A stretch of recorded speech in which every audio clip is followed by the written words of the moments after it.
Hello friend, welcome to my YouTube channel math solution. आज हम Poisson distribution का एक और क्वेश्चन लेंगे। बट ये जो क्वेश्चंस के अंदर है, जो मेंशन नहीं करता है कि पीडी से सॉल्व करो, बट आपको इसको पीडी से सॉल्व करना पड़ता। फिर आप बोलेंगे सर कैसा डिसाइड करें आपने कि इसको पीडी से ही सॉल्व करना पड़ेगा। एकमात्र यही क्वेश्चन ऐसा है जिसमें मेंशन नहीं किया बेटा उसने कि आपको पीडी से सॉल्व करना है। तो सर हम कैसा जज करेंगे इसको कि पीडी से सॉल्व करेंगे? एक तो ये क्वेश्चन को ध्यान रखो आप। दूसरा, मैंने आपको एक कंडीशन, पी जो रहता है वेरी स्मॉल रहता है और पी के कंपेयर में एन जो है वेरी लार्ज रहता है। इसको देखो, ये लार्ज दिख रहा है आपको, वेरी लार्ज। तो ये दोनों वैल्यू बहुत, एक तो पी बहुत छोटा रहेगा और एन जो बहुत बड़ा रहेगा। तो एकमात्र यही क्वेश्चन है जिसमें ऐसा बोला नहीं उसने कि आप पीडी से सॉल्व करो, बट इसको हम पीडी से ही सॉल्व करेंगे।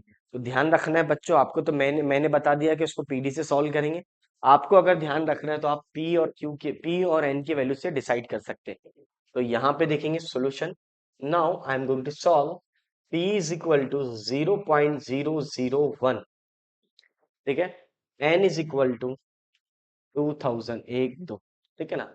If the probability of a bad reaction of the certain injection is this 0.001, determine the chance out of 200 individual more than 2 will get the bad reaction, more than 2 will get the bad reaction। तो यहाँ से condition बनेगी आपकी more than 2 will get the bad reaction की। तो सबसे पहले अपन m निकाल लेंगे, उसके बाद ही काम करेंगे, क्योंकि पहले अपने को m निकालना बहुत ज्यादा इंपॉर्टेंट है। एक बार वो आ गया तो कुछ भी करने की जरूरत नहीं, ठीक है। तो अब आ गया आपका m कैसे आ जाएगा बेटा? n इंटू पी से आता है। अब n का वैल्यू तो जीरो, सॉरी, n का वैल्यू तो 2000 है, आगे पीछे भी लिख सकते हैं, कोई प्रॉब्लम नहीं। 0.001 यहाँ से निकाल लिया अपने। टू बहुत इत्मीनान से सॉल्व करना है, एकदम पेशेंस रख के सॉल्व करना है आपको। फिर आगे देखो उसने यूजिंग पीडी से सॉल्व करेंगे अपन। पीडी से क्यों करते हैं हमने रीजन बताए, क्योंकि पी का वैल्यू बहुत छोटा है और क्यू का वैल्यू, सॉरी, एन का जो वैल्यू है बहुत बड़ा है। P is very small and N is very large, that is why we use the PD, Poisson distribution. तो ये आपके दिमाग में आना चाहिए। जल्द से जल्द आपके जितने भी दोस्त हैं सबको शेयर करो बेटा, उसके बगैर काम नहीं जमेगा। आपके जो भी बच्चे हैं, दोस्त हैं, सबके पास वीडियो जाना चाहिए, क्योंकि ये जो टॉपिक है ये लास्ट में इसीलिए डाला गया है ताकि बच्चों का पासिंग मटेरियल कवर हो जाए, पासिंग मटेरियल कवर हो जाए। ये बच्चों को ध्यान में रख के काम करना है। तो यहाँ पे देखो बेटा, जो भी आपके दोस्त है जल्दी लाइक करो, शेयर करो। जो भी आपके साथ वाले यूनिवर्सिटी वाले सबको आना चाहिए। तो यहाँ पे आ गया पी ऑफ आर का formula E raise to minus M raise to R upon R factorial. अब यहाँ पे रख दो वैल्यू, जो भी वैल्यू है वो गड़बड़ नहीं करना है, एम का वैल्यू रखना है। तो E raise to minus two आ गया बेटा, 2 रेस टू आर आ गया, divide by R factorial. This is your formula, ठीक है। जिन बच्चों को कैलसी में सॉल्व करके नहीं आता तो कमेंट करके बताइए। और हाँ, एक बात और, जो बच्चों को इम्पोर्टेंट चाहिए वो कमेंट करके बताइए जल्द से जल्द। जितने बच्चों के M3 के इम्पोर्टेंट होना उनको वीडियो भेजो, सर ने बोले कि रिक्वेस्ट करो और कमेंट के अंदर डालो, क्योंकि आपका आपका इंटरेस्ट होना चाहिए तभी वीडियो आएगा बेटा, ठीक है ना। क्योंकि इंपॉर्टेंट का वीडियो अगर आपको चाहिए तो आपको कमेंट करके बताना चाहिए, जो भी ब्रांच है वहां लिख कर बताना चाहिए आपको, क्योंकि M3 के इम्पोर्टेंट बनाने के लिए मुझे कमेंट कम से कम 1000 कमेंट चाहिए, ठीक है, जितने भी, क्योंकि आपके रिक्वायरमेंट तो पता हो ना किसको चाहिए। नहीं तो पिछला वीडियो तो है इम्पोर्टेंट का, काफी है वो भी। अब आ जाओ, देखो मेरे दोस्तों, पहला, more than two get the bad reaction, ठीक है। अब यहाँ पे देखना, मोर देन टू का मीनिंग क्या होता है, बस ये इंपॉर्टेंट है बेटा। More than two means what? More than two का मतलब होता है एटलीस्ट थ्री। सर आप हमेशा मोर देन टू के एटलीस्ट थ्री में क्यों कन्वर्ट करते हैं? क्योंकि बेटा मोर देन टू का कंडीशन नहीं है मेरे पास, मेरे पास एटलीस्ट थ्री का है, इसलिए मैं इसको कन्वर्ट कर लेता हूं। एट द मोस्ट टू है, एट द मोस्ट टू अलग होता, मोर देन टू अलग होता, दोनों में डिफरेंस है बेटा।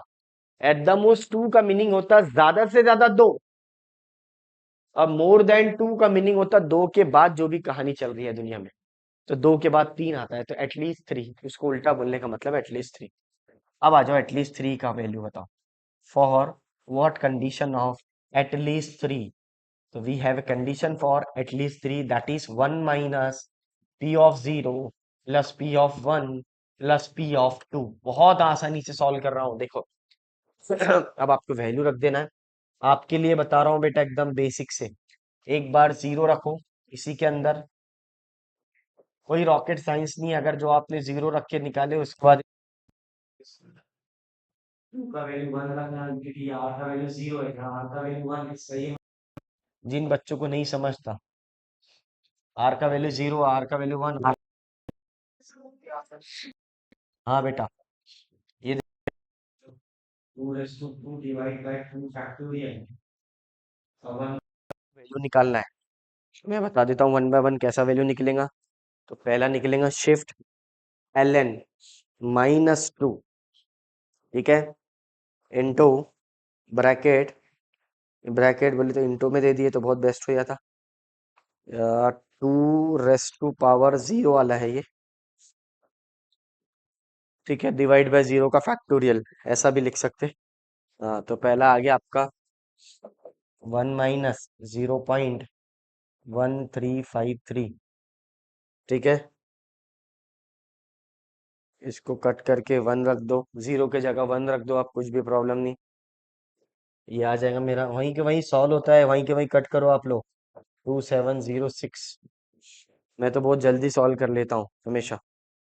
तो ये देखो टू आ गया, आप टू रखो, वन के जगह टू रखो यहाँ पे, ये वाला। हाँ, बाकी तो सब सेम ही है। Divide by to. अरे सर बहुत ही आसानी से सर, सेम ही आंसर आ रहा है इसका इसका। हाँ सेम ही आएगा। क्यों सेम आएगा सर, जानते हो ना आप, क्या एक्सप्लेनेशन की जरूरत नहीं है आपको, क्योंकि ये टू फैक्टोरियल टू ही हो जाता था, टू और टू एक कैंसिल हो जाता तो यही बन जाता ना, इसलिए यही आंसर आता है उसका। तीनों के आंसर लिख लिया आपने। अब कुछ भी नहीं बेटा, ऐड करना है तीनों को। तीनों को डायरेक्ट ही लिखूंगा बेटा मैं, कैसा लिखेंगे देखो, कैसा लिखेंगे ये भी समझ लो। पहले लिखना आपने वन माइनस ब्रैकेट में जो दिख रहा हो 0.1353, 0.1353 प्लस 0.2706 प्लस 0.2706। राइट लिखा, हाँ राइट लिखा, क्लोज कर दो। एसडी में प्रयोग कर लो, आंसर इज 0.3235। चेक कर लो राइट है क्या आंसर। सर इसमें तो आंसर है ही नहीं। चलो ठीक है ना, कोई बात नहीं, आपने देख लेना इसका आंसर। आपने खुद चेक करके देख लेना, नंबर में आगे पीछे आया तो कर लेना। मोट मैटर क्या है, मेथड आना चाहिए, किस तरह मेथड से सॉल्व कर रहे हैं, ठीक है ना। अभी हम लोग अगले महीने बोर्ड एग्जाम की भी वीडियो डालने वाले हैं। जो भी आपके भाई बहन है, छोटे भाई बहन है, उनको सबको बोलो वीडियो आने वाले बोर्ड एग्जाम के, 12th बोर्ड एग्जाम महाराष्ट्र, ठीक है ना। तो इसके वीडियो आने वाले हैं, तो ये भी डालने वाले हैं। उसके बाद सीईटी की सीरीज चलने वाली है, ठीक है। जेई के भी पीवाईक्यूज है अपने अवेलेबल, जो जेई दे रहे हैं बच्चे उनको भी बताइए, ठीक है बच्चों। चलो मिलते हैं नेक्स्ट वीडियो में। वीडियो पसंद आया तो लाइक शेयर एंड सब्सक्राइब कीजिए।